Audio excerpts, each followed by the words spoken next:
मित्रांनो, अक्षय तृतीया 3.5 मुहूर्तांपैकी एक संपूर्ण शुभ मुहूर्त मानला जातो. या दिवशी अनेको शुभ वस्तूंची खरीदारी केली जाते. मग ते जमिनीची खरीदारी असेल किंवा अनेको इलेक्ट्रॉनिक वस्तू किंवा सोने-चांदी.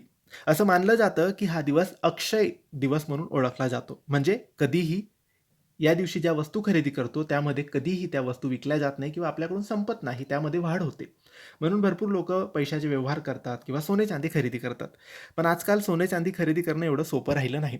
भरपूर लोकांना सोने-चांदी अशक्य अशी गोष्ट झालेली आहे. परंतु आपण 10-20 रुपयाची ही गोष्ट अक्षय तृतीयेच्या दिवशी नक्की विकत घ्यावी. तुम्ही दुसरं काही घेऊ नका, पण ही वस्तू नक्की विकत घ्या. याने लक्ष्मीचा आशीर्वाद तुमच्या घरात येईल, तुमच्या घरात भरभराट येईल. आता ही वस्तू म्हणजे लक्ष्मीची आवडती वस्तू आहे. ही वस्तू म्हणजे सफेद किंवा पिवळ्या रंगाची कवडी. 5-10 रुपयाची पूजा सामग्रीच्या दुकानात कवडी मिळते. ती आणा, अक्षय तृतीयेच्या दिवशी पूजन करा आणि तिजोरीत ठेवा.